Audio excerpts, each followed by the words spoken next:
அருட்பெருஞ்சோதி அருட்பெருஞ்சோதி தனிப்பெரும் கருணை அருட்பெருஞ்சோதி. எல்லா உயிர்களும் இன்புற்று வாழ்க, வள்ளல் மலரடி வாழ்க வாழ்க, கொல்லா விரதம் குவளை எல்லாம் ஓங்குக, நல்லோர் நினைத்த நலம் பெறுக, நன்றி நினைத்த எல்லோரும் வாழ்க இசைந்து. உலக மக்களே, அறிவார்ந்த அன்பர்களே, ஆண்மநேய ஒருமைப்பாடுடைய அன்பர்களே, அருட்பெருஞ்சோதி ஆண்டவருடைய திருவிளையாடலை பார்த்து கொண்டிருக்கிறோம்.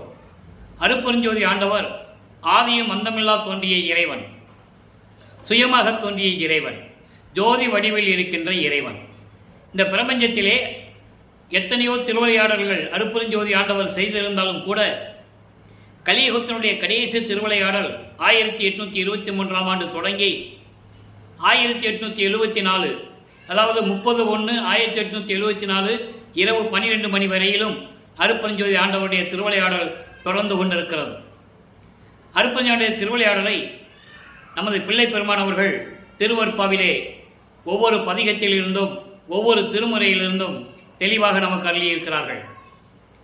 அருட்பெருஞ்சோதியுடைய திருவிளையாடல் கடைசி கட்டத்தில் நடப்பதற்கான காரணம், இந்த பிரபஞ்சத்தில் தோன்றிய 4 யுகங்களிலுமே கிரேத யுகம், திரேத யுகம், துவார யுகம், கலியுகம், இந்த 4 யுகங்களுக்கும் ஆயுள் காலம் உண்டு. இந்த ஆயுள் காலம் முடிந்தவுடனே இந்த யுகங்களிலே தோற்றுவித்த சமயங்களும் மார்க்கங்களும் மதங்களும் அதற்கும் ஆயுள் காலம் உண்டு. இவையெல்லாம் முடிந்த பிறகு உலக மக்களுக்கென்று ஒரு மார்க்கம் வேண்டும், ஒரு ஆன்மீக மார்க்கம் வேண்டும். அந்த மார்க்கம் சமரசமாக இருக்க வேண்டும். அந்த நிலையில் அருட்பெருஞ்சாண்டவர் சுத்த சன்மார்க்கத்தை உருவாக்கி அதை தன் மகன் கையில் கொடுப்பதற்காக, தனது செல்வப்பிள்ளையிடம் கொடுப்பதற்காக, தன் அருளால் பெற்றெடுத்த செல்வப்பிள்ளையிடம் கொடுப்பதற்காக தனது மகனை ஒரு தாயின் வழியாக இந்த பூலகிற்கு வருவிக்க செய்தார் என்பதை இங்கே நான் பதிவு செய்ய கடமைப்பட்டிருக்கிறேன். அதை தான் திருவருட்பாவிலிருந்து பார்த்துட்டு இருக்கோம். அப்போது வல்லப்பெருமான்கள் வருவிக்க விட்ட ஆண்டிலிருந்து 1823ஆம் ஆண்டு தொடங்கிய திருவிளையாடல் 1874 ஆண்டு வரைக்கும் நடக்குது. 51 ஆண்டுகள். இந்த 51 ஆண்டுகளையும் 8 ஆண்டுகளாக பிரித்து தனது மகனுக்கு அருளை கொடுத்து கொண்டிருக்கிறார். திருவிளையாடலெல்லாம் எப்படி நடந்து கொண்டிருந்தது என்பதை தான் திருவருட்பாவிலிருந்தே பார்த்து கொண்டிருக்கிறோம். வல்லப்பெருமான் அவர்கள் ஒரு தாயின் கருவறையிலே இருக்கும்போது நடந்த திருவிளையாடல்களையும், சிதம்பர ரகசிய காட்டிய திருவிளையாடலையும் நாம் ஏற்கனவே பார்த்து விட்டோம். நேற்று கூட நம்ம பதிவில் அந்த விளக்கத்தை நான் கொடுத்திருக்கிறேன். அதன் பிறகு வருவிக்கப்பட்ட 1ஆம் ஆண்டிலிருந்து 8 ஆண்டுகள் வரையிலும் வல்லப்பெருமானவர்கள் எந்த விதமான அருளையும் பெற முடியாமல், அப்போ அவர் பேர் ராமலிங்கம், அதை நீங்கள் நல்லா புரிஞ்சுக்கணும். அதாவது ராமையா பிள்ளையும் சின்னையம்மையார் அவர்களும் அவர்களது குல தெய்வமாகிய பின்னலூர் என்ற ஒரு இடம் இருக்கிறது. மருதூர் பக்கத்தில் பின்னலூர் என்ற ஒரு கிராமம். அங்கே ராமலிங்கேஸ்வரர் கோயில்னு ஒரு கோயில் இருக்குது. அதான் உங்களுக்கு குலதெய்வம். அந்த கோயிலில் தன் மகனுக்கு ராமலிங்கம் என்று பெயர் வைக்கிறார்கள். அங்கே தான் மொட்டை அடித்து காதெல்லாம் குத்தி கடுக்கான் போட்டாங்க. அந்த கடுக்கான கழுத்தது யார் கடைசியில்? அருட்பெருஞ்சோதி ஆண்டவர். அந்த விளக்கம் நம்ம நிறையா இருக்குது, அதை பின்னால் பார்ப்போம். திருடம் வந்து கலட்டினது சொல்லுவாங்க, அப்படி அல்ல, அது அருட்பெருஞ்சோதி ஆண்டவரே வந்து கலட்டினது.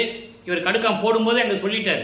நம்ம பிள்ளை பெருமான் குழந்தையிலேயே 5 மாத குழந்தையிலேயே ராமலிங்கேஸ்வரர்கிட்ட சொல்லிட்டார், இந்த கடுக்கானை போட்டானுங்க, நான் கழட்ட மாட்டேன், நீ தான் வந்து கழட்டணும்னு அன்றைக்கே சொல்லிட்டார்.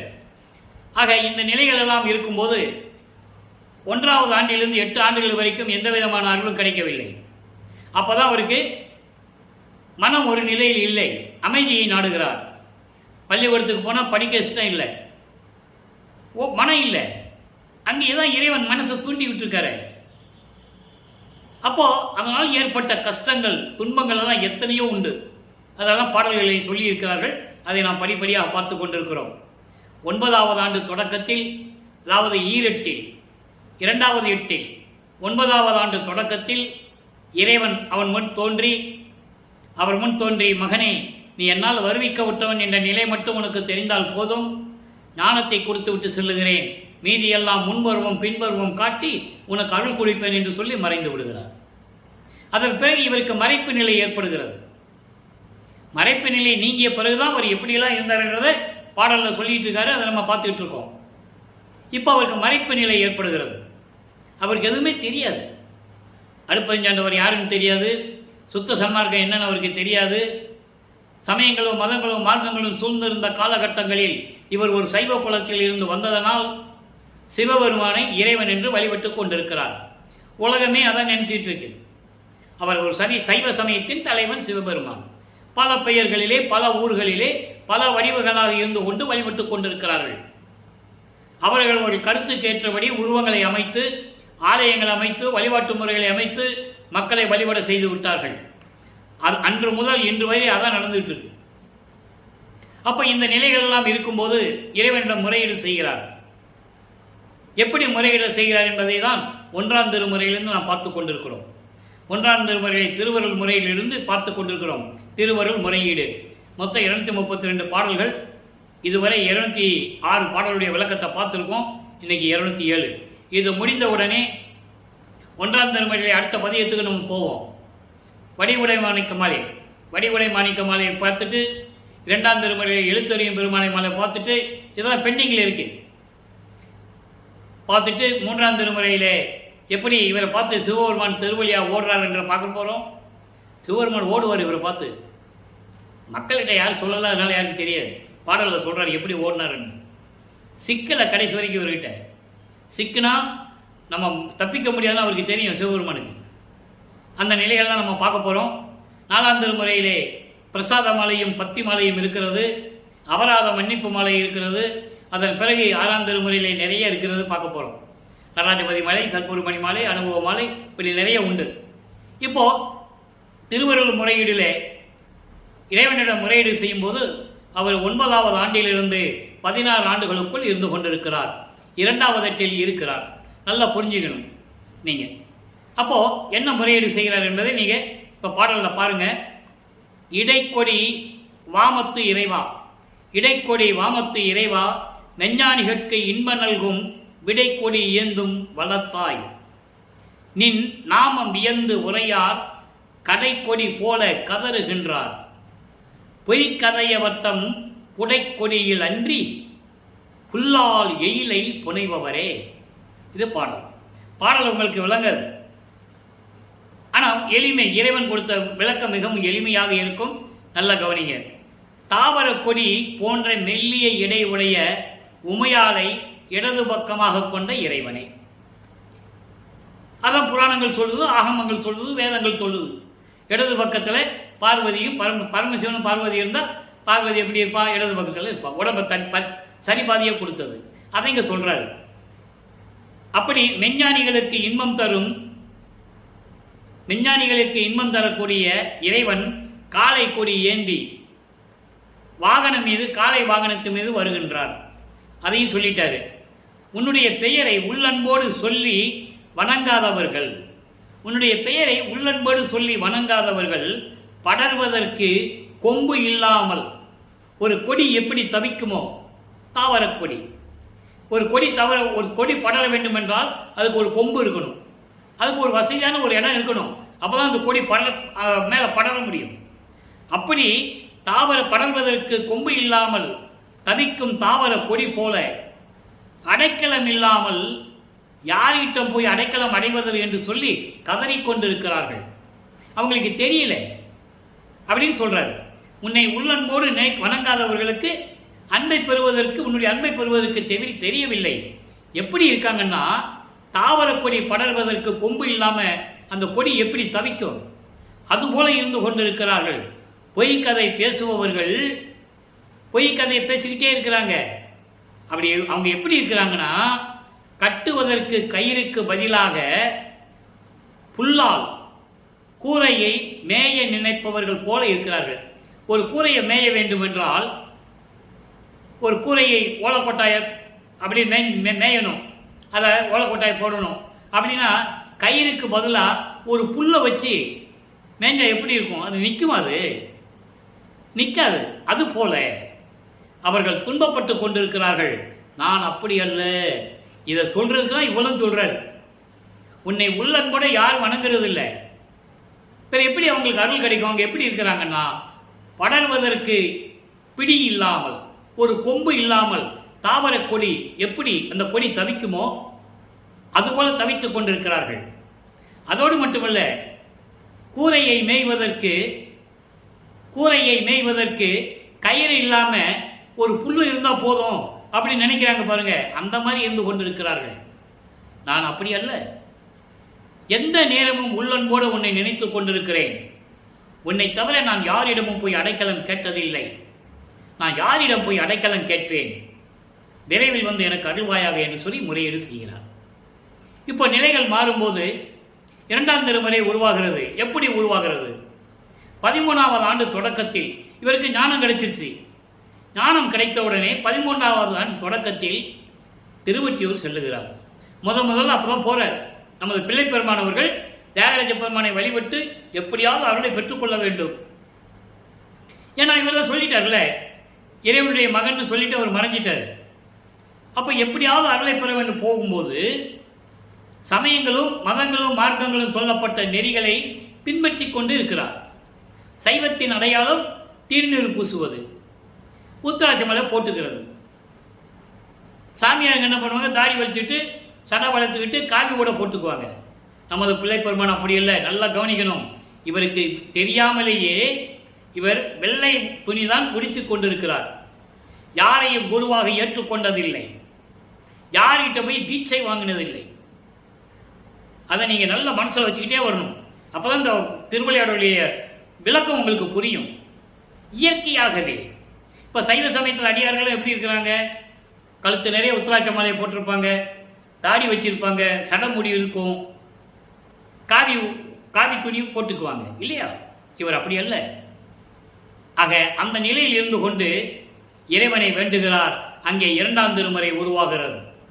1207 பாடல்கள், 113 பதிகங்கள்.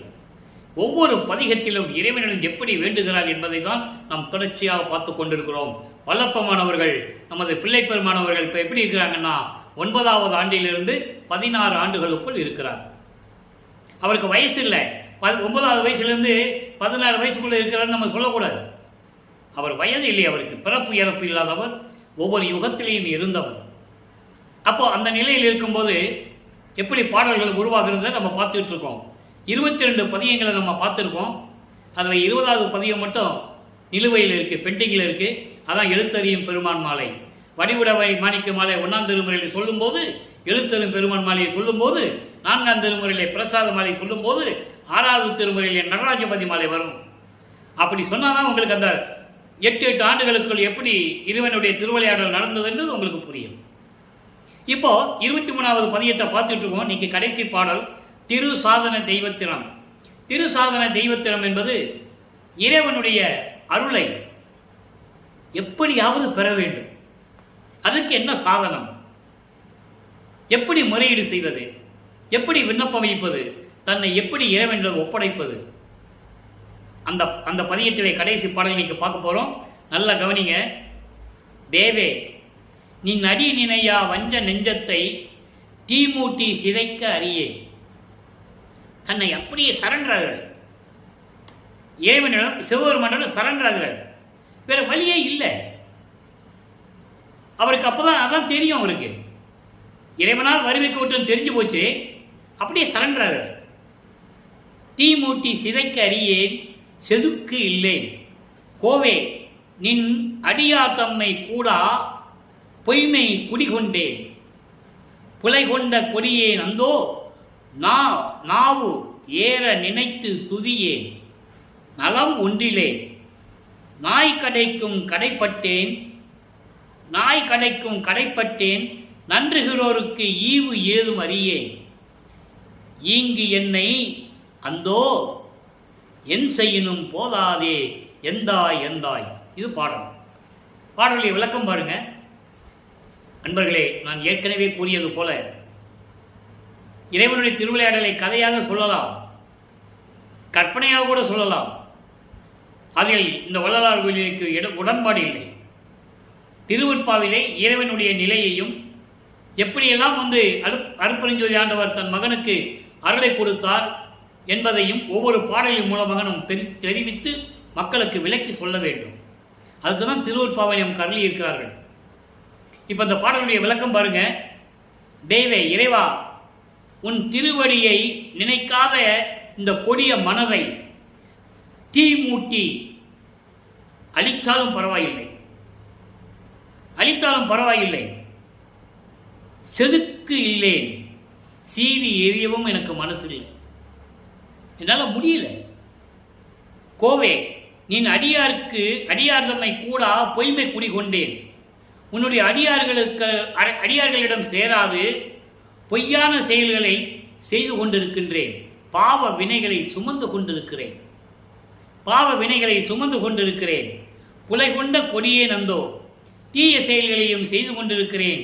ஐயோ, நாவு ஏற நினைத்து துதியே, உன்னை வாயாரம் புகழ்ந்து பாட எனக்கு மனமில்லை, உன்னை வணங்கவில்லை. நாம் அப்படி இருக்கின்ற நேரத்தில் எனக்கு எது நன்மை என்று எனக்கு தெரியவில்லை. நலம் ஒன்றில்லை, நலம் ஒன்றில்லை, நாய்க்கும் கடைப்பட்டவன் நான்.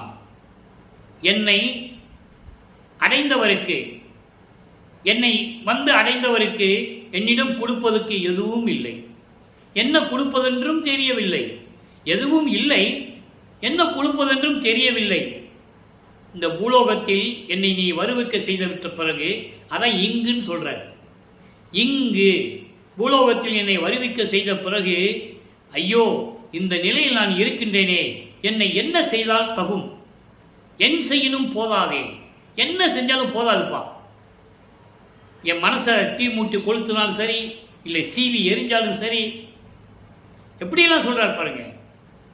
இந்த நிலையில் நான் துன்பப்பட்டு கொண்டிருக்கிறேன், விரைவில் வந்து எனக்கு அருள்வாயாக என்று சொல்லி விண்ணப்பம் வைக்கிறார். இப்போ வல்லப்பமானவர்கள் 2வது எட்டை கடந்து விட்டார். 16 ஆண்டுகள் இந்த நிலை தொடர்ந்து கொண்டிருக்கிறது.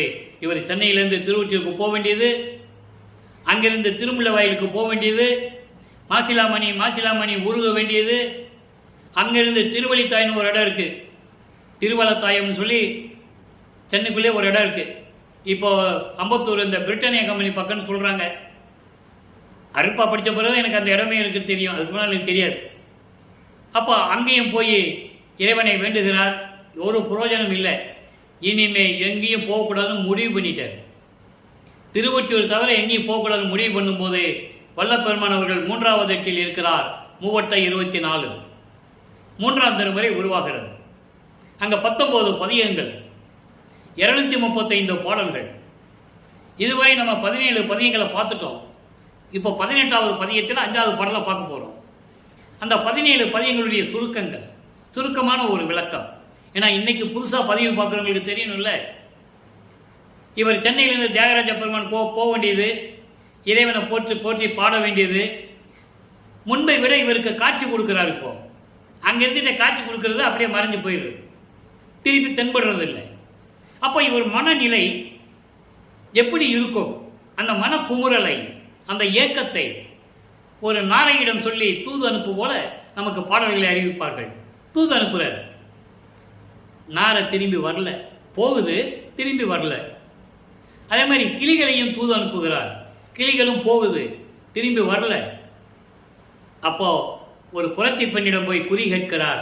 இறைவன் எப்பதான் வருவாரு, எப்போ எனக்கு அருளை கொடுப்பாருன்னு தெரியல, குறி பார்த்து சொல்லுன்னு போய் கேட்பாரு. அங்கே சோழி ஓடாது, சோழி விழுகாது.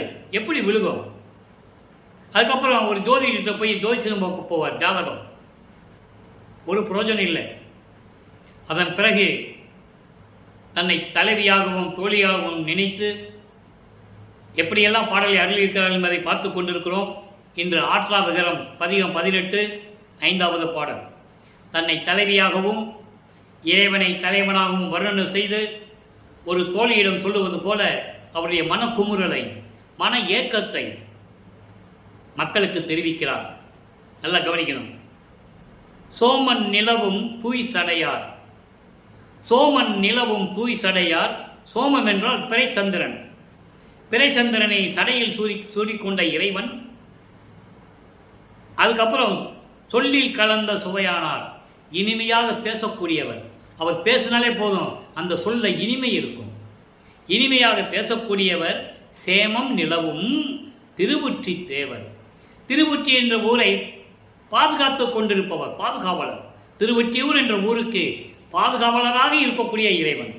சேமம் என்றது பாதுகாவலர், திருவொற்றியூருக்கு பாதுகாப்பாக இருக்கின்ற இறைவன். இன்னும் சேர்ந்திலர், அண்டர்லைன். நமக்கு அதான் முக்கியம்.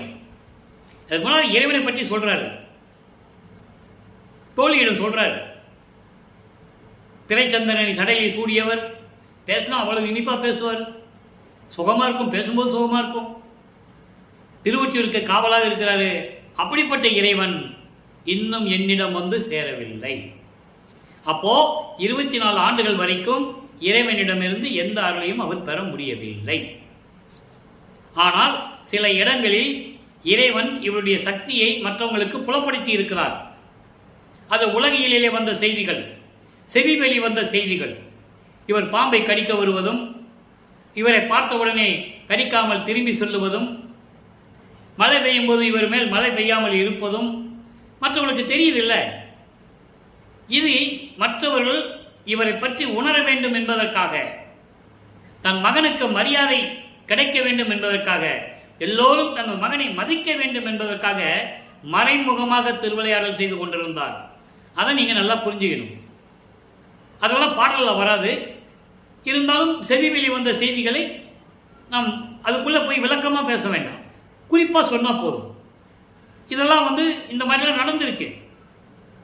நடக்கும்போது இவருடைய நிழல் கீழே விழுகாது.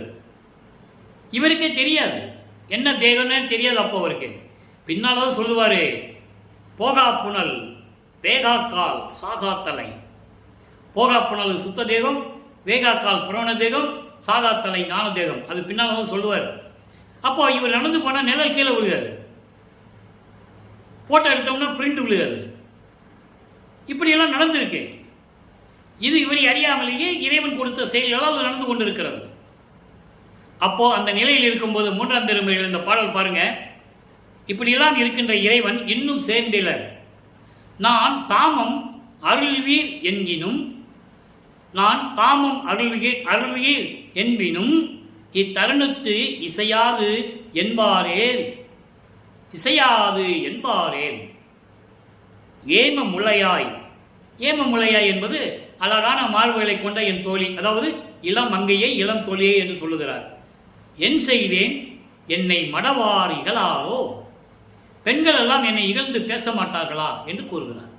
பெண்கள் என்பது ஏன் சொல்கிறார் என்றால், தன்னை ஒரு பெண்ணாக பாவித்து தன்னை தலைவியாகவும் இறைவனை தலைவனாகவும் வர்ணனை செய்ததனால் தன்னை பெண்கள் இகழ்ந்து பேச மாட்டார்களா என்று சொல்லுவார். அதனுடைய விளக்கம், மக்கள் என்னை இகழ்ந்து பேச மாட்டார்களா என்று பொருள்பட நாம் எடுத்துக்கொள்ள வேண்டும்.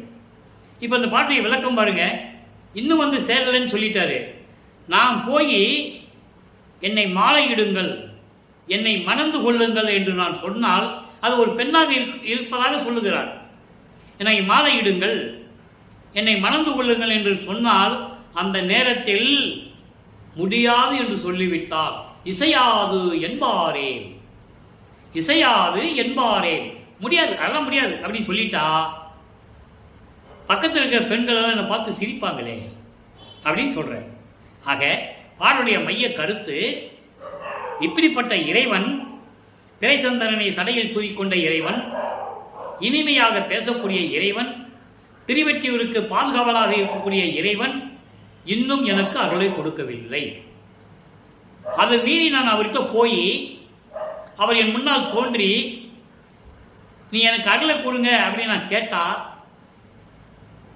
அதெல்லாம் முடியாது அப்படின்னு சொல்லிட்டாருன்னா சுத்தி இருக்கிறவங்களாம் என்னை கேவலமாக பேச மாட்டாங்களா அப்படின்னு சொல்றது. ஆக உலக மக்களே, நான் ஒரு தாயின் வழியாக வருவிக்க உற்று 24 ஆண்டுகள் வரையிலும் இறைவனிடமிருந்து எந்த அருளையும் பெற முடியாமல் நான் தவித்துக் கொண்டிருக்கிறேன் என்று பாடலின் மூலமாக நமக்கு தெரிவிக்கிறார்கள். இப்ப நிலைகள் மாறுகிறது. நமது பிள்ளைப்பெருமான் அவர்கள் 4வது ஏட்டில் அடியெடுத்து வைக்கிறார். 4-32 அந்த 25வது ஆண்டிலிருந்து 24 ஆண்டுக்குள்ள ஒன்றும் நடக்கலையே. ஏளன பேச்சுகள், இழிவு சொற்கள் எல்லாம் தாங்கிக்கிட்டார். அதை மானம் போன வழியெல்லாம் விடுத்தேன்னு சொல்லுவார். எங்கே ஞானசரி வரும்போது சொல்லுவார். அப்போ அவர் மனக்குமுறல் எப்படி இருந்திருக்கும், ஏக்கம், கவலை, என்ன ஆகுமோ ஏதாகுமோ தெரியலையே. இந்த நிலையில் இருக்கும்போது 4வது ஏட்டில் இருக்கும்போது 25வது ஆண்டிலிருந்து 32 ஆண்டுக்குள் என்ன நடந்தது என்பதை உருவான 4ஆம் திருமுறையிலிருந்து பார்த்து விட்டோம். அன்பு மாலை, அருட்பிரகாச மாலை, அபராத மாலை, இப்படி ஆனந்த மாலை, சமுத்திர மாலை நிறைய பார்த்துட்டோம். இன்னைக்கு பிரசாத மாலையும் பத்தி மாலையும் பெண்டிங்கில் இருக்கட்டும், நம்ம பின்னால் பார்க்க போகிறோம். அப்போது இவர் என்ன பண்ணுறாரு, இனிமேல் திருவொற்றியூருக்கு போகக்கூடாது, எங்கேயுமே போகக்கூடாதுன்னு சொல்லி தீர்மானம் பண்ணிட்டார், உறுதியாக இருந்துட்டார். அதற்கு இடையில தனக்கொடி அம்மையாருக்கு திருமாங்கல்யம் பூட்டி அந்த அம்மாவுக்கு மோட்ச வீட்டை காட்டி அதோடு மட்டுமல்ல விமோசனத்தை கொடுத்து பூலோகத்தில் இருந்து அங்கே வருவாயாக சொல்லி தாலி கட்டிட்டார். அப்போ அந்த திருமண நிகழ்ச்சியிலே பிரம்மன், திருமால் எல்லாமே வானவர்கள், தேவர்கள் எல்லாமே வாழ்த்தாங்க, உட்கார்ந்துட்டு இருக்காங்க. மனிதர்களுக்கு தெரியாது. பொதுப்படையாக உலகில் என்ன பேசுனாங்கன்னா, இவர் திருமணம் வேண்டான்னு சொன்னார், இல்லை இவருக்கு திருமணம் பண்ணி வச்சாதான் இவன் ஒழுங்காக இருப்பான் அப்படின்னு சொல்லி அக்கா மகளை கல்யாணம் பண்ணிக்கோன்னு சொல்லி கல்யாணம் பண்ணி வச்சுட்டாங்க அப்படின்னு சொல்லுவாங்க. அது ஒரு உலகியல் விளக்கம், அது வேற. ஆனால் இவர் பாடலிலே என்ன சொல்கிறார் என்பதை நீங்கள் புரிஞ்சுக்கணும். அதை யாரும் மக்கள்கிட்ட சொல்லலை. சொல்லிட்டாருன்னா இவரை கடவுளுடைய அவதாரமாக வந்தவர் என்று எல்லாருக்குமே தெரியும். கடவுளாகவே அவருடைய ஒரு கூறாகவே வந்து வருவிக்க விட்டவர் என்று மக்களுக்கு தெரியும். சொல்லலை. சிவபெருமான் நெற்றிக்கண்ணிலிருந்து முருகன் வந்தான்னு சொன்னாங்க, உண்மைதான், அல்லப்பமானே சொல்றார். ஆனா இவர் எப்படி வந்தேன்னு சொல்றாருல்ல, அதை மக்கள்கிட்ட சொல்லணும்ல. அதுதானே நியாயம், அதுதானே தர்மம், அதுதானே சத்தியம். சொல்லலையே. அப்போ அந்த நிலையில் இருக்கும்போது எல்லாம் வாழ்த்து அங்கே உட்கார்ந்துருக்காங்கன்றத பாட்டில் சொல்றாரு. அற்புத மாலையில 95வது பாட்டில் சொல்றாரு. அந்த விளக்கத்தில் நம்ம பார்த்துட்டோம். இப்போ என்ன பண்றாரு, இப்போ உலகப்பற்றை விட்டுட்டாரு, அந்த காரியத்தை முடிச்சுட்டாரு. தனக்கொடி அம்மையாருக்கு தாலி கட்டி அந்த அந்தஸ்தை கொடுத்து அதோட முடிச்சுக்கிட்டாரு. ஏன்னா அது செஞ்சுதான் ஆகணும். ஏற்கனவே விண்ணுலகத்தில் ஏற்பட்ட ஒப்பந்தன்றதை ஒரு பாடலில் நம்ம பார்த்துட்டோம். ஒரு மாது பெற்ற மகன் பொருட்டாக உவந்து முன்னம் ஒரு மாமனாகி வழக்குரைத்தாய், என் வழக்கு உரைத்ததற்கு இரு நிலத்து போல் வேடங்கட்டி இருத்திக்களோ, திருமால் வணங்கும் பதத்துவா யான் உன் சிறுவன் அன்றே. நீ எல்லாம் பண்ணிட்ட சரி, என்னை மட்டும் ஏன் வேஷம் கூட சொன்ன? நான் உண்மையை சொல்லி இருக்கலாம்ல, நீ அதையும் சொல்ல முடியாதுன்ட்டு, சொல்லக்கூடாதுன்ட்டு. எப்படி சொல்ற பாருங்க, விண்ணுலகத்துக்கும் இரு நிலத்து போல் வேடம் கட்டி இருத்திக்கொள்ளும். விண்ணுலகத்துக்கும் பூலோகத்துக்கும் நீ வேஷம் மட்டும்தான் போடணும், உண்மையை நீ சொல்லக்கூடாது யார்கிட்டையும். சத்தியம் வாங்கிட்டு தான் பூலோகத்துக்கு அனுப்புறாரு. அந்த பாட்டில் இருக்கு. அந்த விளக்கத்தில் நம்ம பார்த்துட்டோம். இப்போ சமயங்களையும் மதங்களையும் மார்க்கங்களையும் விடணும். இப்போ அவருக்கு சுத்த சன்மார்க்கம் இருக்குது தெரியும். சுத்த சிவஞான வழிக்கு போகணும். அங்கே போய் தான் சுத்த சன்மார்க்கத்தை வாங்கணும். அங்கே போய் தான் சுத்த சன்மார்க்கத்தை வாங்கணும். அங்கே போய் தான் சாகா கல்வியை கற்றுக்கணும். ஏமசித்தியை வாங்கணும். தத்துவங்களை ஜெயிச்சு போயிட்டு இருக்கணும். இப்போ அந்த நிலை தொடர்கிறது. வல்லப்பெருமான் அவர்கள் இப்போ என்ன பண்ணிட்டாரு, கதவை போட்டு தாப்பா போட்டார் சென்னையில். இன்னைக்கு கூட நம்ம எங்கேயும் போகக்கூடாதுன்னு போட்டார். இறைவன் மகனுடைய கோபத்தை பார்க்குறாரு. இப்போதான் அருட்பெருஞ்சாண்டவர் வருகிறார். கதவை திறந்து நடு இரவிலே தெருவழியாக நடந்து வந்து, ஏன் நடந்து வந்தார்? நினைச்சா வீட்டுக்குள்ளே இருக்கலாம்ல, அவர் எதுக்கு கதவை திறக்கணும்? மகனை சமாதானப்படுத்த வேண்டும். நேராக போய் நின்னா மகன் சமாதானம் பண்ண மாட்டான். நம்மளையும் வீட்டுக்குள்ளே வச்சு பூட்டிடுவான். திரும்பி நம்ம வெளியே வர முடியாது. இன்னும் ஆண்டுகள் இருக்குது. இன்னும் 19 ஆண்டுகள் இருக்கு. 32 ஆண்டுகள் தான் முடிஞ்சிருக்கு. திருவிளையாடல் 32 ஆண்டுகள் தான் முடிஞ்சிருக்கு. இன்னும் 19 ஆண்டுகள் இருக்க.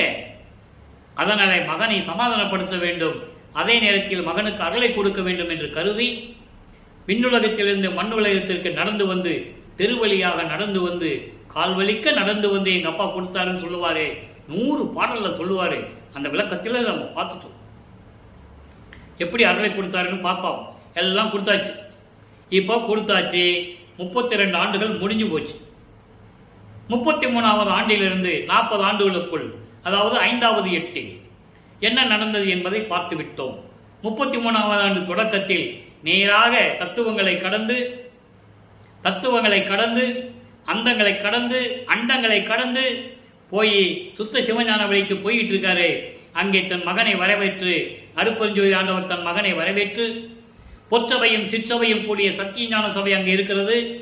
அங்கே சிங்காசனத்திலே அமர வைத்து, மகனே மங்கள நீராடி வா, புத்தாடை அணிந்து மங்கள நீராடி வா, உனக்கு மணிமுடம் சூட்டி உனக்கு எல்லா அகலையும் கொடுக்க வேண்டும், இந்த பிரபஞ்சத்தை உன் கையில் ஒப்படைக்க வேண்டும், 5 தொழில்களையும் கொடுத்து எல்லா அருளையும் உனக்கு கொடுக்க வேண்டும் என்று சொல்லுகிறார்.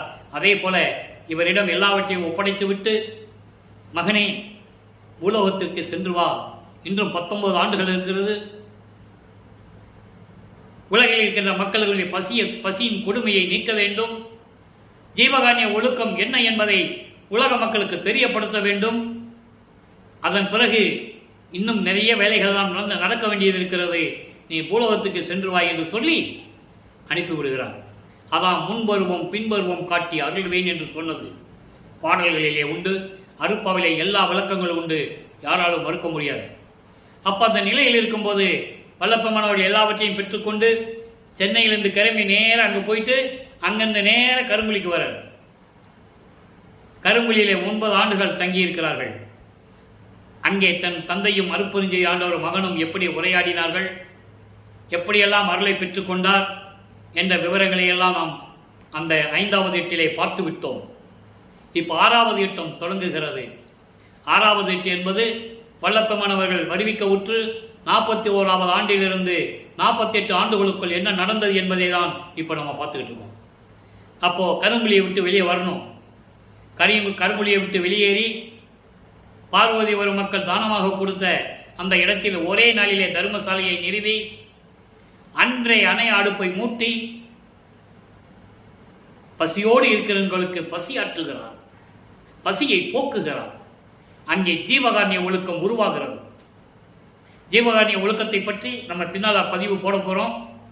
முதல்ல இறைவனுடைய திருவிளையாடலை சொல்லணும், அதுக்கப்புறம் ஜீவகாருண்ய ஒழுக்கத்தை பற்றி சொல்லணும், அதுக்கப்புறம் மரணமில்லா பெருவாழ்வை பற்றி சொல்லணும், அதுக்கப்புறம் சுத்த சன்மார்க்க நெறினா என்ன, சும்மா கிடையாது, சுத்த சன்மார்க்க நெறினா என்ன, இதெல்லாம் பதிவு பண்ணிட்டு தான் அதுக்கப்புறம் தான் நம்ம மேட்டுக்குப்பத்துக்கு போக போகிறோம். அது கடைசி 3 வருஷம், கடைசி 3 ஆண்டுகளில் என்ன நடந்தது என்பதை அங்கே மேட்டுக்குப்பத்துக்கு பெருமான் போன பிறகுதான் நம்ம அதை பதிவு போட முடியும். இப்போ ஜீவகாருண்ய ஒழுக்கத்தில் இங்கே இருந்து கொண்டிருக்கிறார், ஜீவகாருண்ய ஒழுக்கத்தை பற்றி மக்களிடம் சொல்லிக் கொண்டிருக்கிறார். இந்த நிலையில் 1867 தர்மசாலையை நிறுவி பசியோடு இருக்கின்றவர்களுக்கு பசியாற்றி கொண்டிருக்கிறார், ஜீவர்களுடைய பசியை போக்கிக் கொண்டிருக்கிறார். அதன் பிறகு 1869 நடந்த ஒரு சம்பவம் நீதிமன்றத்திலே நடந்தது. திருவற்பாவை மறு அற்பாவை என்று அறிவிக்க வேண்டும். ராமலிங்க பிள்ளை என்ற ஒருவர் வளர்வொழியில் இருந்து கொண்டு இலக்கணம் இலக்கியம் கற்றுக்கொள்ளாமல் புலவர் பட்டம் பெறாமல் பாடல்களை இயற்றிக் கொண்டிருக்கிறார். அது தவறானது, ஏற்றுக்கொள்ள முடியாது, மறு அற்பாய் என்று அறிவிக்க வேண்டும் என்று சொல்லி ஆறுமுக நாவலார் தலைமையிலே வழக்கு தொடர்ந்தார்கள். கடலூர் மாவட்டத்திலே மஞ்சக்குப்பம் என்ற இடத்தில் இருக்கின்ற நீதிமன்றத்திலே. ஏனென்றால் அவர்களால் பொறுத்துக் கொள்ள முடியவில்லை. சமயங்களையும் மதங்களையும் மார்க்கங்களையும் ஜாதிகளையும் சார்ந்து கொண்டிருந்தவர்கள், ஏன் பெருமான் வல்லப்பமானுடைய இருந்தவர்களே ஜாதி பெயரை போட்டுக் கொண்டிருந்தவர்கள். அதை எவ்வளவு மன வருத்தத்துடன் வல்லப்பமானவர்கள் பாடலிலே கூறியிருந்தார் என்பதை நாம் பார்த்து விட்டோம். கூட இருந்தே சதி செய்கிறார்கள் என்று சொன்னார். அந்த பாடல்களெல்லாம் நம்ம விளக்கத்தை பார்த்துட்டோம். ஆக இந்த நிலையில் இருக்கும்போது நீதிமன்றத்திலே இருந்து நேர்மையான சத்தியத்தை பெற்றுக்கொண்டு நீதிபதி தீர்ப்பளிக்கிறார். திருவற்பா மக்களுக்கு ஏற்றது, மறு அற்பா என்று அறிவிக்க முடியாது, நீங்கள் கொடுத்த வழக்கை தள்ளுபடி செய்கிறேன். ராமலிங்க பிள்ளை அவர்கள் இயற்றிய திருவற்பா மக்களுக்கு ஏற்றது என்று தீர்ப்பளிக்கிறார். அங்கேயும் செவி வெளிவந்த செய்திகள் என்ன என்றால், எழுந்து நின்றார்கள், தள்ளுபடியாகிவிட்டது என்று சொல்லுவார்கள். அந்த விளக்கத்துக்குள்ள நம்ம போக வேண்டாம். அதெல்லாம் போகணும்னா நம்ம நிறைய பேசணும், வேண்டாம். தீர்ப்பை மட்டும் நம்ம சொல்லியாச்சு, அவ்வளவுதான். இவர் அங்க நிற்கிறாரு, ராமலிங்க பிள்ளை 3 தடவை கூப்பிடுறாங்க. அப்ப அங்க ஒரு இல்லை, எல்லாருமே சந்தோஷமா இருக்கிறாங்க. ஆறுமுக நாவலாரும் சரி, அவர் கூட போனவங்க ஆதீனத்தை சேர்ந்தவர்களும் மடாதிபதிகளும் ஆதீனங்களும் சங்கராச்சாரியர்களுடைய நிலையை சேர்ந்தவர்களும் எல்லாருமே சமயங்கள் மீதும் மதங்கள் மீதும் ஜாதிகள் மீதும் பற்று கொண்டவர்களை சிரித்துக் கொண்டிருக்கிறார்கள். ராமலிங்கம் வரவில்லை, நாம் ஜெயித்து விட்டோம் என்று எக்காலம் கொண்டிருக்கிறார்கள். ஆனால் திடீரென்று அங்கே உதயமாகிறார் நமது பிள்ளை பெருமானவர்கள். அப்போ அவர் எல்லா சித்தியும் பெற்றுக்கொண்டார். நினைச்ச இடத்துல இருப்பார், ஒரு நொடியில் அண்டங்களை கறந்து போவார். ஆனால் மக்கள்கிட்ட என்ன சொன்னாங்கன்னா, மாட்டு வண்டியில் போனார், நடந்து போனார், சென்னையிலேருந்து அப்படியே சிதம்பரத்துக்கு நடந்து வந்தாருன்னு சொல்லுவாங்க. சாத்தியமே இல்லை. சொல்கிறவங்க சொல்லட்டும், அது அவங்களுடைய உரிமை, அவங்களுடைய சுதந்திரம். அதுக்காக அவங்க சொன்னதை எல்லாம் ஏற்றுக்கொள்ள முடியாது. திருவெட்பாவிலே என்ன இருக்கிறதோ அதான் மக்களிடம் சொல்ல வேண்டும், அதான் ஏற்றுக்கொள்ள முடியும், அதுதான் சத்தியம். அப்போ அந்த நிலையில் மறுவாழ்ப்பா இல்லை என்று தீர்ப்பு வழங்கினார் நீதிபதி. அதை ஏற்றுக்கொண்டு வல்லப்பமன் அவர்கள் தர்மசாலையிலே தங்கியிருக்கிறார்கள். மக்களோடு மக்களாக தோன்றும் துணையாக ஒரு இறைவன் மக்களோடு இருந்ததே பிரபஞ்சத்தில் யாருமே கிடையாது. பதத்தலைவர்கள் இருந்திருக்கிறார்கள், ராமன் இருந்திருக்கிறான். அவன் அவதாரம் எடுத்து பதத்தலைவனாக வந்து உருவாக்கியவன். அவதாரம் எடுக்கின்றவன் பிறக்க வேண்டும், இறக்க வேண்டும். வல்லப்பமன் தெளிவாக சொல்லுகிறார். அவதாரம் எடுக்கின்றவன் ஒரு அவதாரத்திலே பிறக்க வேண்டும். ராமன் அவதாரம் எடுத்தால் ராமன் அவதாரம் முடிந்த உடனே அவன் இறக்க வேண்டும். சராய நதியிலே போய் அப்படியே போயிடுறார். சராய நதியில் போய் முங்குறாரு, போயிடுறாரு, அவ்வளவுதான். அதே மாதிரி துவார யுகத்திலே கிருஷ்ணர் கடைசியில் ஒரு வேடன் கையில் வீழ்கிறான். உடம்பு இந்த மண்ணில் போட்டுதான் போறான். தர்மனுக்கு உயிர் போகல.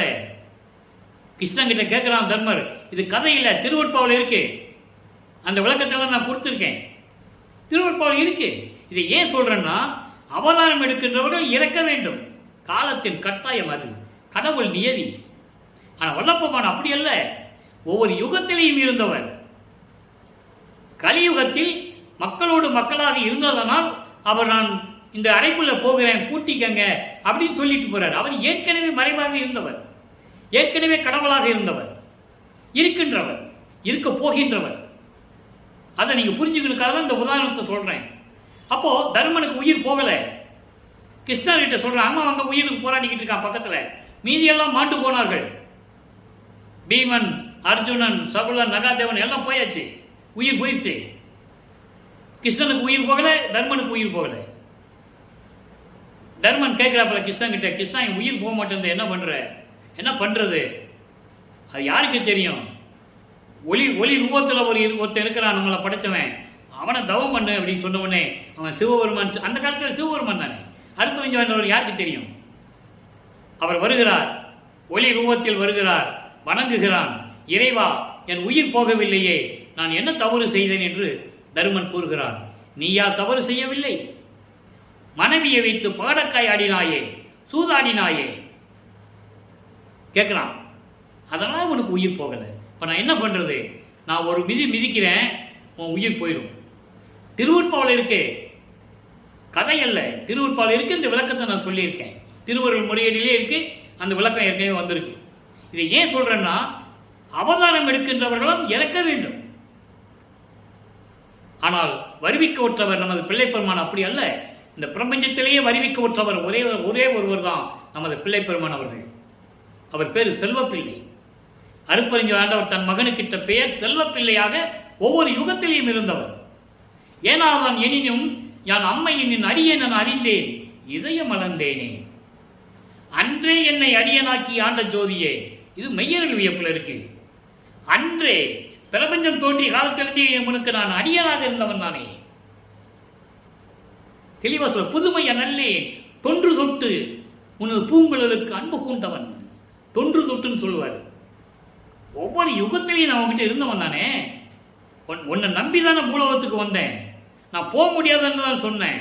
என்னெல்லாம் என்னை கெஞ்சி கூத்தாடி அனுப்புனீங்க எல்லாரும் சேர்ந்து. இன்னைக்கு நான் தெருவில் நிற்கிறேன் எனக்கு சொல்லுவாரே, அந்த பாடலையும் நம்ம பார்த்துட்டோம். நல்லா நீங்க கவனிச்சுக்கணும். சொல்லுவாரு, நான் போக முடியாதுன்னு சொன்னேன், வலுக்கட்டாயம் எனக்கு போக சொல்லி இன்னைக்கு நடுத்தருவில் நிப்பாட்டிட்டீங்க என்ன, நான் தெருவில் தானே நிற்கிறேன்னு கேட்பாரு. எவ்வளவு அற்புதமான நிகழ்வுகள் அருப்பால் இருக்கு தெரியுமா? ஆக அந்த நிலையில் இருக்கும்போது 4ஆம் திருமுறை முடிவடைந்து விட்டது. இப்போ வல்லப்பமானவர்கள் இங்கே இருக்கிறாரு. எங்க தர்மசாலையிலே ஜீவகாருண்ய ஒழுக்கம் உருவாகிறது. ஜீவகாருண்ய ஒழுக்கம் என்ன என்பதை 7 பதிவுகள் உண்டு. பசி, பிணி, தாகம், இச்சை, எளிமை, பயம், கொலை. இதில் பசியும் கொலையும் பரஜீவகாருண்யம், இதெல்லாம் அபரஜீவகாருண்யம். இதை நம்ம பின்னால் விளக்கம் தரப்போகிறோம். இப்போ அது அப்படியே நிலுவையில் நிற்குது. ஏன்னா மற்ற விஷயங்கள்லாம் நிறையா இருக்குது. அதை முடிச்சுட்டு தான் ஜீவகாரியத்துக்கு வருவோம். அதுக்கப்புறம் இங்கே மரணமில்லா பெருவாழ்வு என்ன என்பதை சொல்லுகிறார் வல்லற்பமான் என்பதை அதையும் சொல்லுவோம். சுத்த சன்மார்க்க நெறிய சொல்லுவோம். அதே இது எல்லாம் முடிஞ்ச பிறகு மேட்டுக்குப்பத்தில் பேருபதேசம், சுத்த சன்மார்க்க கொடி கட்டி பேருபதேசம் பண்ணது, ஞானசரியை எப்படி அங்கே உருவாச்சு, அருப்பெருஞ்சோதி அகவல் எப்படி அங்கே உருவாச்சு, அதெல்லாம் அப்புறம் நம்ம பார்க்க போகிறோம். சரியா? இப்போ 80வது பதிகம் திருவடி பெருமை உருவாகிறது. இது ஏற்கனவே பெண்டிங்கில் இருந்தது. இப்போ அதில் உள்ள கொண்டு வரோம். அதுக்கு முன்னால் நிறைய பதிகங்களை பார்த்துட்டோம். இப்போ திருவடி பெருமை இந்த நேரத்தில் சொல்லுவதுதான் பொருத்தமாக இருக்கும் என்பதற்காக சொல்லுகிறேன். இன்னைக்கு 2வது பாடல். நேற்று 1வது பாடலை பார்த்தோம். இறைவனுடைய திருவடி எப்படி பெருமை வாய்ந்தது சொல்றார் பாருங்க. அருளாளர் பொற்பொதுவில் அற்புத நாடகம் செய்யும் ஆனந்த வண்ணர் என்னை ஆளுடையார், சிறியேன் தெருளாத பருவத்தே திருட்டி மனம் புரிந்த சீராளர், அவர் பெருமை திறத்தை எவர் புகழ்வார், மருளாத ஆகமங்கள் மாமரைகள் எல்லாம் மருண்டனவே. என்னடி தோழியிடம் சொல்லுவது போல தன்னை தலைவியாகவும் இறைவனை தலைவனாகவும் வர்ணனை செய்து தோழியிடம் சொல்லுவது போல உலக மக்களுக்கு சொல்லுகிறார். என்னடி என் மனவாக்கில் அளவோ இருளாமை என்று உருமோ அன்று சிறிது உரைப்பேன், என்னவும் நான் ஈர்ப்பது இதற்கு என் புரிவேன் தோழி. இது பாடல் விளக்கம் பாருங்க. அருளாளர் அருப்பெருஞ்சோதி ஆண்டவர். நிறைய பேர் அருளாளர்னா என்ன, அடியார்னா என்ன, அடிகளார்னா என்ன, இந்த 3க்கு யாருக்குமே விளக்கம் தெரியாது. யாராலையும் சொல்லவும் முடியாது. இது இறைவன் கொடுத்த விளக்கம். அருளாளர் என்பது இறைவன். இவருக்கு எல்லாமே அருளாளர்னு சொல்லுவாங்க. எத்தனையோ அருளாளர்கள் வந்தாங்க. அதில் வல்லற்பமானும் ஒரு ஆளு. எத்தனையோ பேர் வந்தாங்க நாயன்மார்கள். இதில் 64வது ஆளு. இப்படியெல்லாம் சொல்லிக்கிட்டு இருக்காங்க. என் காதுபடவை கற்றிருக்கிறேன். மேடை பேசும்போது மேடை பேச்சாளர்கள்லாம் சொல்லுவாங்க. இப்படி அல்ல. அருளாளர் என்பது இறைவன், அருப்பெருஞ்சோதி ஆண்டவர். அதுக்கு பிறகு அருளாளர் யார்? வல்லற்பமான் தான். மீதெல்லாம் இறைவனை அருளை பெற்றார்கள், இல்லை என்று சொல்ல முடியாது. அவர்களை அருளாளர் என்று சொல்ல முடியாது. இறைவனுக்கு நிகராக இருக்கின்றவன் தான் அருளாளர்.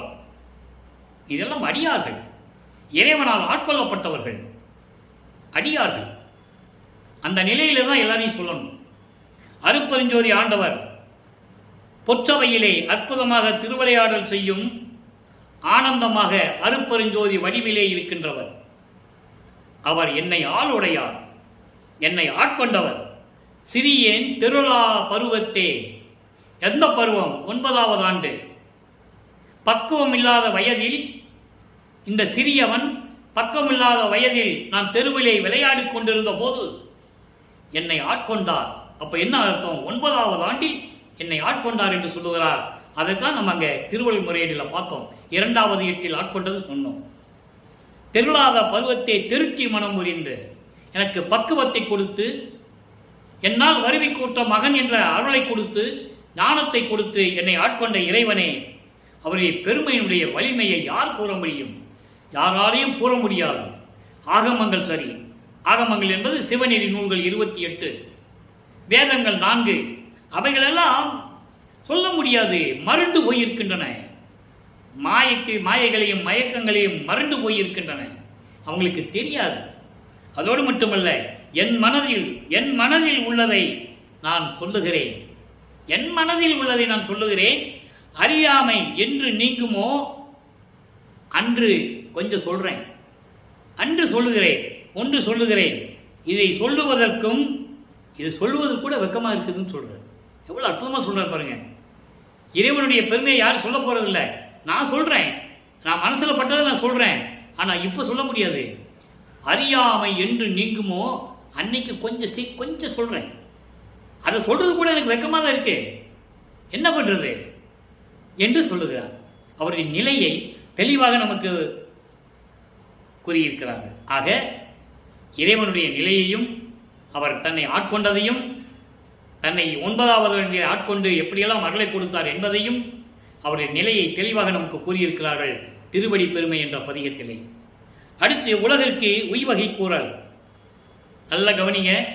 உலகிற்கு, உலக மக்களுக்கு எப்படி மேன்மை அடைய வேண்டும் என்று வள்ளல் பெருமான் கூறுகிறார் என்பதை பாடலிலே பார்த்து கொண்டிருக்கிறோம். நல்லா பாருங்க. பண்ணாத தீமைகள் பண்ணுகின்றீர், பண்ணாத தீமைகள் பண்ணுகின்றீர், பகராத வன்மொழி பகருகின்றீரே, நன்னாத தீயில் நன்னாத தீயின் நன்னுகின்றீரே, நடவாத நடத்தைகள் நடக்க வந்தீரே. முதல்ல 4 வரிக்கு விளக்கம் சொல்கிறேன். அதாவது சமயங்களிலும் மதங்களிலும் மார்களிலும் சென்று கொண்டு செய்யாத முடிய தீய செயல்கள் எல்லாம் செய்து கொண்டிருக்கிறீர்கள். செய்யக்கூடாத சொல்லக்கூடாத தீய சொற்களையே பேசிக் கொண்டிருக்கிறீர்கள்.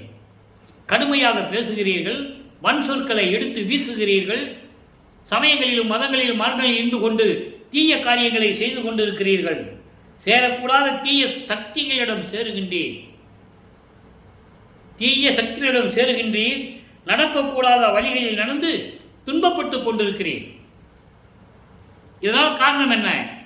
நீங்கள் சுத்த சன்மார்க்கத்தில் இல்லாததனால் உங்களுக்கு அந்த மனம் இல்லை. கண்ணா காக்கின்ற கருத்தனை நினைந்தே, கண்ணா காக்கின்ற கருத்தனை, கண்ணாக காக்கின்ற கருத்தனை, உங்களை கண் போன்று காத்து கொண்டிருக்கின்ற அருட்பெருஞ்சோதி ஆண்டவரை நினைக்காமல் கண்ணார நீர் விட்டு கருத அறியீரே. ஒன்று பண்ணுங்க, உலக மக்களை ஒன்று பண்ணுங்க. அருட்பெருஞ்சோதி ஆண்டவரை, உங்களை கண் போல காத்து கொண்டிருக்கின்ற அருட்பெருஞ்சோதி ஆண்டவரை நினைத்து கண்களில் நீர் வர அவரை வேண்டுங்கள், உருகுங்கள், எல்லா அருளும் கிடைக்கும். அதைத்தான் ஞானசரியிலே முதல் பாடலிலே கூறினார்கள். நினைந்து நினைந்து, உணர்ந்து உணர்ந்து, நெகிழ்ந்து நெகிழ்ந்து, அன்பு நிறைந்து நிறைந்து, ஊற்றலும் கண்ணீர் அதனால் உடம்பு நனைந்து நனைந்து. அதான் இங்கே சொல்றாரு. அப்படி நினைங்க அருளமுதே, நன்னிதியே, ஞான நடத்தரசே என்று வணைந்து வணைந்து ஏத்துதலாம் வம்பின். வாங்க வணங்கலான்னு சொல்றாரு. வம்பின்னா வாங்க, உலகீர் மரணமில்லா பெருவாழ்வில் வாழ்ந்திடலாம் கண்டீர். பனைந்துரையே எப்படி சொல்ற பாருங்க. நான் கற்பனை சொல்லலை, பொய் சொல்லலை, சத்தியமாக சொல்லுகின்றேன். பொற்றவையில் சிற்றவையில் புகுந்தருணம் இதுவே. அதான் இங்கே சொல்றாரு. கண்ணீர் விட்டு கருத நினையீரோ. அப்படிப்பட்ட இறைவனை நீ நினைத்தால் ஏன் இந்த துன்பங்கள் எல்லாம் உங்களுக்கு வரப்போகிறது? எண்ணாதது என்னவும் நேரும் ஒரு காலம். இப்போ உங்களுக்கு தெரியாது. எண்ணாத எண்ணமும் நேரும் ஒரு காலம் அப்படின்னா சுத்த சன்மார்க்கத்தை பற்றி உங்களுக்கு பற்றி தெரியாது. அன்னைக்கு நீங்க புரிஞ்சுருக்கீங்க, ஐயோ நம்ம இதெல்லாம் நினைக்காம விட்டுட்டோமே, சுத்த சன்மார்க்கத்தில் சேராம போயிட்டோமே எப்படின்னு நினைக்கின்ற ஒரு காலம் வரும். அதான் சொல்றாரு. எண்ணாதது என்னவும் நேரும் ஒரு காலம், எத்துணை கொள்கின்றீர் பித்துலகிறேன். எதுதான் உங்களுக்கு துணை நினைச்சிட்டு இருக்கீங்க உலக மக்களே? இதெல்லாம் தர்மசாலையில் வச்சு வல்லற்பமான உலக மக்களுக்கு சொல்றார்.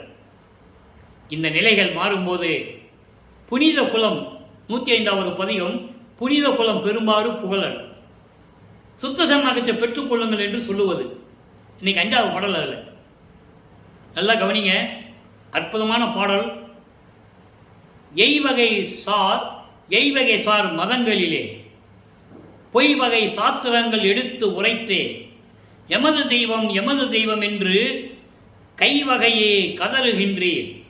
தெய்வம் ஒன்று என்று அறிய. இதுக்கு மட்டும் விளக்க சொல்றேன், பின்னால போகும். அதாவது மடிந்து போன, நலிந்து போன, செயலிழந்து போன, எந்த விதமான பலனும் இல்லாத மதங்களிலேயும் அதை சொல்லுகின்ற பொய் வகை சாத்திரங்களிலே என்ன சொல்லுதோ அதை கூறியதை, அதை சொல்லியதை எடுத்துக்கொண்டு எங்கள் கடவுள் என்று ஆளுக்கு சொல்லிக்கொண்டு பொய்யாகவே பேசிக் கொண்டிருக்கிறீர்களே, பொய்யாகவே சொல்லி திரி கொண்டிருக்கிறீர்களே. தெய்வம் ஒன்று உண்டு என்று நீங்கள் தெரியாதா உங்களுக்கு?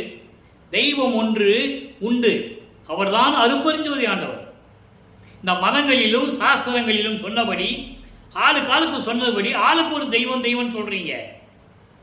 ஒருத்தன் சிவபெருமான்றான், ஒருத்தன் விஷ்ணுன்றாப்புல, ஒருத்தன் முருகன், விநாயகர், இப்படி பல பேர்ல வச்சுக்கிட்டு இதான் தெய்வம் அதான் தெய்வம் சொல்லி புலம்பிக்கிட்டு இருக்கீங்களே. ஒரு கடவுள் இருக்கிறார், அவர் தான் அருட்பெருஞ்சோதி ஆண்டவர். அவருக்கு பின்னால் தான் மீது எல்லாருமே. அந்த நிலையை நீங்கள் உணராமல் விட்டுட்டீங்களே.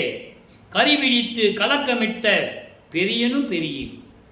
கரினா யானை, மதம் பிடித்த யானை. மதம் பிடித்த யானை எப்படி ஆணவம் கொண்டு தெரு தெருவாக சுத்தி கொண்டிருக்கிறதோ அதுபோல இருந்து கொண்டிருக்கிறீர்கள். ஐவகைய பூத உடம்பு அழிந்திடில், ஐவகைய பூத உடம்பு அழிந்திடில் என்புரிவே. ஐ என்பது அழகு என்று பொருள். ஐ என்பது அழகென்ற பொருள். அழகான இந்த பூத உடம்பு, அதாவது நீங்கள் எடுத்திருக்கிற மனித பிறவி எப்படிப்பட்ட பிறவி தெரியுமா? மனித பிறவி கிடைப்பதற்கு அரிது என்று சொல்லுவார் வல்லப்பெருமான். அப்படிப்பட்ட மனித பிறவியை எடுத்துவிட்டு அந்த மனித உடம்பை அழிப்பது அழிந்திடல். நீ மரணம் அடைவதால் என்ன கண்டீர்கள், என்ன செய்வீர்கள்? அழகான உடம்பு உயிர் போன பிறகு இந்த பிணம் மண்ணிலே விழுந்து விட்டால் என்ன செய்வீர்கள்? உய்வகை என் தனித்தந்தை வருகின்ற தருணம். அழியா உடலை, இந்த அழிந்து போகக்கூடிய உடலை அழியா உடம்பை ஆக்குவதற்கு வழி இருக்கிறது. அதை சொல்லுவதற்கு எனது தந்தை அருட்பெருஞ்ஜோதி ஆண்டவர் வருகின்ற தருணம் வந்து விட்டதே. உலக மக்களே, வாருங்கள் வாருங்கள். உற்றது இவன் என்று சொல்லுகிறார். இவன் என்பது 3 சொல்லி இல்லைனா, இவன் ஈ வா என் 3 சொல்லி இல்லைனா போட்டால் இப்போன்னு அர்த்தம். இப்போ அருட்பெருஞ்ஜோதி ஆண்டவர் வந்துட்டு இருக்கிறார், வருவார். உற்றிடுவீர், பெற்றிடுவீர், ஓப்பே. சீக்கிரம் வாங்க, பெற்றுக்கொள்ளுங்கள். இன்பத்தையும் மரணமில்லா பெருவாழ்வையும் பெற்றுக்கொள்ளுங்கள். என் தந்தை வருகின்ற தருணம் வந்துவிட்டது. வாருங்கள் உலக மக்களே, சுத்த சன்மார்க்கத்தில் இணைந்து கொள்ளுங்கள் என்று புனித குலத்தை பெறுமாறு உலக மக்களை அழைக்கிறார். புனித குலம் என்பது சமரச சுத்த சன்மார்க்க சத்திய சங்கம். புனித குலத்தின் தலைவன் அருட்பெருஞ்ஜோதி ஆண்டவர். புனித குலத்தின் ஒரே மகன் வல்லப்பெருமானவர். அவரை நிறுவனர், இவர் பொதுச் செயலாளர். அவர் சொன்னபடி இவர் இயக்கிக் கொண்டிருக்கிறார். சீக்கிரம் வாருங்கள், பெற்றுக்கொள்ளுங்கள் என்று கூறுகிறார். அடுத்து பாருங்க, சுத்த சிவநிலை 20வது பாடல். இன்னைக்கு 106வது பதிகம் 20வது பாடல். இதனுடைய விளக்கமெல்லாம் இங்கே இருக்கு. 4 வரியில சொல்லுவார். எய்வகை சார் மதங்களிலேயும் சாத்திரங்களில் இருந்துவிட்டு திரிஞ்சு கொண்டிருக்கிறீர்கள் சொல்லுவதை இங்க எப்படி சொல்றார் பாருங்க. துன்மார்க்கம் எல்லாம் தொலைத்து விட்டேன். அங்க சுத்த சன்மார்க்கத்துக்கு வாங்கன்னு சொல்றாரு. நான் சுத்த சன்மார்க்கத்தில் இருந்ததனால் துன்மார்க்கத்தை எல்லாத்தையும் தொலைத்து விட்டேன். சமயங்கள், மதங்கள், மார்க்கங்கள், ஜாதிகள், என்னென்ன மார்க்கங்கள் இருக்குதோ பன்மார்க்கம் கடந்தேன் என்று சின்னம்படியில் சொல்லுவார். 12 மேல் நின்று சின்னம்படி. 12 நிலைகள், சரியை கிரிய யோகம் என்ற 12 நிலைகள். அதை தாண்டிச்சா 13வது நிலை திரையோதச நிலை அகவல்ல சொல்லுவார். அங்கதான் ஞான சரியை உருவாகும். அப்போ அந்த நிலைகள் எல்லாம் நான் தொலைத்து விட்டேன். சுத்த சிவ சன்மார்க்க சங்கம் தலைப்பட்டேன். என் தந்தை கொடுத்த சுத்த சன்மார்க்க சங்கத்தை நான் பெற்றுக்கொண்டேன். என் மார்க்கம் நன்மார்க்கம் என்றே வான்நாட்டார் புகழ்கின்றார். என் மார்க்கம்தான், சுத்த சன்மார்க்கம்தான் நல்ல மார்க்கம் என்று தேவர்கள் புகழ்கின்றார்கள். மண்மார்க்கத்தாலே மகிழ்ந்து நிலையான அழிவில்லாத மண்மார்க்கம். மண் என்பது நிலையான நிலை பேறு உடைய அழிவில்லாத மார்க்கம் பெற்றதனால் வானவர்கள் புகழ்ந்து பேசிக் கொண்டிருக்கிறார்கள். நான் பெற்ற மார்க்கம் சுத்த சன்மார்க்கம்தான் இந்த பிரபஞ்சத்திற்கே நல்ல மார்க்கம் என்று சொல்லி தேவர்கள் புகழ்கின்றார்கள். சொல்லிட்டாரா? அப்போ எல்லாரும் சுத்த சன்மார்க்கத்தில் சேர வேண்டும் என்று அழைக்கிறார். இப்போ தனித்திரளங்கள். இறைவன் யார் உள்ளத்தில் இருப்பான் சொல்லணும்ல, சொல்றார் பாருங்க. தனித்திரளங்கள் 39வது பாடல். எத்துணையும் பேதுராது, எத்துணையும் பேதமுறாது, எவ்வுயிரும் தம் உயிர் போல் எண்ணி உள்ளே ஒத்துழைமை உடையவராய் உவர்க்கின்றார் யாவர் அவர் உள்ளம்தான் சுத்த சித்துறவாய் எம்பெருமான் நடம்புரியும் இடம் என நான் அறிந்தேன். ஒரே வரிதான் இது பொருள், ஒரே பொருள் தான். அதாவது சிறிது அளவு கூட பேதம் இல்லாமல் எல்லா உயிர்களும் தன் உயிர் போல் நினைத்து கொண்டு உள்ளத்திலே அன்பு காட்டுகின்றவர்களுக்கு அவர் உள்ளத்திலே அன்பு காட்டுகின்றவர்களுக்கு மகிழ்ந்து கொண்டிருக்கிறவர்களுக்கு யாரோ அவர்கள் உள்ளத்திலே இருப்பது அருட்பெருஞ்சோதி ஆண்டவர் என நான் அறிந்தேன். அப்ப இறைவன் யார்கிட்ட இருப்பாரு? எல்லா உயிரின் தன் போல் உயிர் போல நினைத்துக் கொண்டிருப்பவர்களிடம் உள்ளத்தில் இருந்து கொண்டிருப்பார்.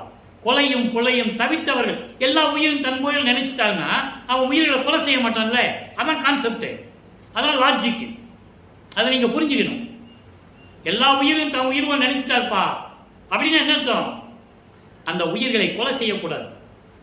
அந்த உயிர்களை கொன்று அந்த நாறுகின்ற துர்நாற்றம் பிடிக்கின்ற அந்த உடம்பை எடுத்து சாப்பிடக்கூடாது. அதை தான் இங்க சொல்ற. அப்படிப்பட்ட ஒரு உள்ளத்தில் இறைவன் இருப்பான். அதை தெளிவாக சொல்லுவார். 6ஆம் திருமுறையிலே கண்டேன் கழித்தேன் என்ற பதிகத்திலே கூறுவார். கொல்லா விரதம் தன்னை கொண்டார் தம்மை தல்லானை, கொலையும் கொலையும் தல்லாரை தழுவானை. அதை தான் இங்க சொல்றார். அப்போ அப்படிப்பட்ட இறைவன், அந்த உள்ளம்தான் என் இறைவன், என் தந்தை இருக்கின்ற இடம் என்று நான் அறிந்து கொண்டேன். அந்த வித்தர்தம் அடிக்கு ஏவல் புரிந்திட என் சிந்தை மிக விளைந்ததாலோ. அப்படிப்பட்ட இறைவனுடைய திருவடிக்கு நான் பணி செய்வதை நான் விரும்பியதனால்தான் இந்த நிலை எனக்கு கிடைத்தது. சுத்த சன்மார்க்கத்தை ஏற்றுக்கொண்டதனால்தான் இறைவனுடைய அருளையெல்லாம் நான் பெற்றுக்கொண்டேன் என்று கூறுகிறார். அடுத்த ஒரு விளக்கம், மெய்யர்கள் வியப்பு, கடைசி விளக்கம், அற்புதமான விளக்கம். 112வது பதிகம், மெய்யர்கள் வியப்பு, 37வது பாடல். நல்ல கவனிங்க. மயங்கும் தோறும் உள்ளும் புறத்தும் மயக்கம் நீக்கியே மகிழ்விக்கின்றாய். எப்படி மகிழ்விக்கின்றார்? ஒரு கால் ஊன்றி ஒரு கால் தூக்கியே. இந்த 2 வரைக்கும் முதல்ல விளக்கம். மொத்த 4 வரி பாடல். அதாவது நான் மயங்கும் போதெல்லாம், சமயங்களிலும் மதங்களிலும் மார்க்கங்களில் இருக்கும்போது, நான் அதை விட்டு வெளியே வந்த போது என்னாகுமோ ஏதாகுமோ என்று நான் மயங்கும் போதெல்லாம் என் மயக்கத்தை நீக்கி என்னை மகிழ்வித்தாய். எப்படி? ஒரு காலை ஊன்றி ஒரு காலை தூக்கி. எந்த காலை ஊன்றாரு, என்ன காலை தூக்குனாரு? நீங்க எல்லாம் நினைச்சிட்டு இருப்பீங்க, சிவபெருமானா இருந்தாலும் சரி, நடராஜனா இருந்தாலும் சரி, அவங்களாம் சமயத்தின் தலைவர்கள். அவங்களாம் எப்படின்னா வலது காலை ஊனி இடது காலை தூக்கி தான் டான்ஸ் ஆடி இருப்பாங்க, நடனம் ஆடி இருப்பார்கள். அதெல்லாம் நீங்க பார்த்துருப்பீங்க. ஆனால் இங்கே அருட்பெருஞ்சாண்டவர் தன் மகனுக்கு இடது காலை ஊன்றி வலது காலை தூக்கி மகிழ்வித்தாய். தன் மகனுக்கு எப்படி சொல்றாரு பாருங்க. இது யாராவது இந்த விளக்கம் உங்களுக்கு சொல்லியிருக்காங்களா? கேள்விப்பட்டிருக்கீங்களா? கேள்விப்பட்டிருந்தா சொல்லுங்க, நான் தலை வணங்குகிறேன். இது இறைவன் கொடுத்த விளக்கம். தன் மகனுக்கு இடது காலை ஊன்றி வலது காலை தூக்கி நடனமாடி காட்டியவர் அருட்பெருஞ்சோதி ஆண்டவர். அதை இங்க சொல்றாரு. மயக்கம் நீக்கியே மகிழ்விக்கின்றாய், ஒரு காலை ஊன்றி ஒரு காலை தூக்கி. அதாம் ஆடுகின்ற சேவடி. ஆடுகின்ற சேவடிக்கை ஆளானேன், மாளாத யாக்கை பெற்றேன் என்று கூறுவார். ஆடுகின்ற சேவடி எது? இடது காலை ஊனி வலது காலால் நடனமாடி காட்டியவர் தன் மகனுக்கு. அதான் சொன்னாரு, ஆடுகின்ற சேவடிக்கை ஆளானேன், மாளாத யாக்கை பெற்றேன், கூடுகின்ற சன்மார்க்க சங்க நடுவிருந்தே புலாவுகின்றேன். தெளிவா சொல்லுவார். ஆக அதான் சொல்றாரு இங்கே, ஒரு காலை ஊன்றி ஒரு காலை தூக்கி என்று சொல்லுவார். நல்லா கவனிச்சுக்கணும் நீங்க. அப்போ உயங்கும் மலங்கள் 5 பசையற்று ஒளிந்து வெந்ததவே. என்னை சேர்ந்த மலங்கள் 5, ஆணவம், கண்மம், மாயை, மாமாயை, துரோதை போன்ற 5 மலங்களும் மடிந்து வெந்தது, சாம்பல் ஆயிடுச்சுன்னு சொல்றாரு. திரும்பி உயிரோட இருந்துச்சு வந்துடக்கூடாதுல்ல, சாம்பலாய் போச்சு, காத்துல பறந்து போயிடுச்சு, எல்லாம் வெந்தது. உன் பேரருள் பொற்ஜோதி வாய்க்கும் தருணம் வந்ததே. உன்னுடைய அருட்ஜோதியை பெறுவதற்கு எனக்கு தருணம் வந்து விட்டது என்று சொல்லுகிறார். எங்க வச்சு? தர்மசாலையில வச்சு.